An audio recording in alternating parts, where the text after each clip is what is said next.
Welcome back to Yarn Flicks. I'm going to give you my review of The Northman. The moment I viewed the trailer for this movie, I knew I had to see it. I've been a huge fan of Alexander Skarsgard since True Blood. Combine that with my fascination with Viking history, and I was set. The only problem was that I have not wanted to go to an actual movie theater to watch it. So I resigned myself to waiting for it to become available on one of the streaming platforms. So, to my surprise, I logged on to Amazon Prime Video and realized that it had become available. Now, The Northman was released on April 22nd of this year. It stars Alexander Skarsgard, Anya Taylor-Joy, Nicole Kidman, Claes, and Ethan Hawke. It was directed by Robert Eggers. Robert Eggers also directed The Witch and The Lighthouse, and I've only seen The Witch of these two movies. The story follows the life of Prince Amleth, played by Skarsgård as an adult. He vows as a young boy to avenge his father, King Orvandil Warraven, who is played by Ethan Hawke. Prince Amleth's quest is a brutal one as he travels to a distant land to seek revenge.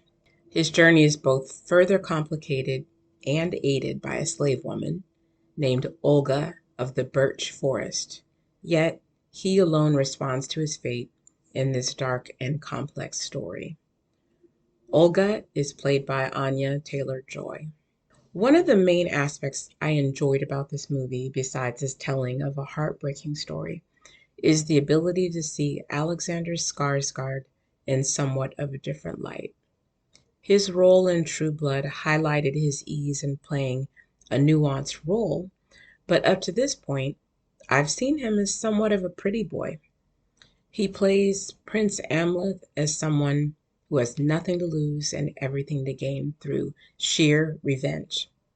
Played against the brutality of sea travel and wind-swept, cold Iceland, the viewer is given more than a hint of his inner strength and resolve.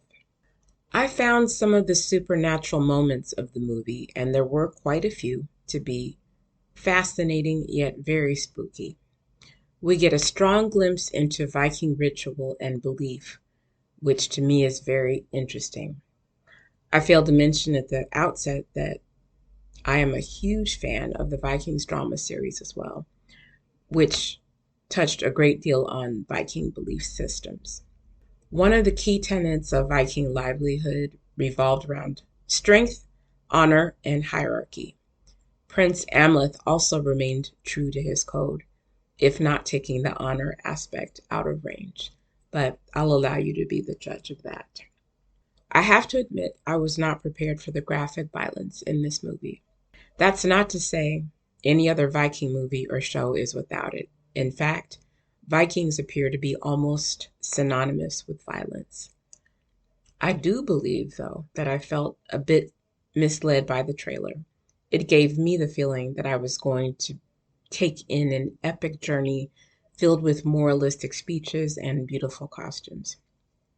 Instead, much of the footage remained bleak and unforgiving.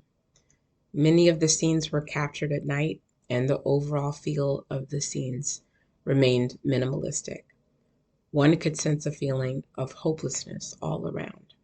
Overall, I enjoyed this movie, although it was hardly what I expected. You will find some subtitles, so be sure to look up from your crocheting, or you'll miss some important dialogue.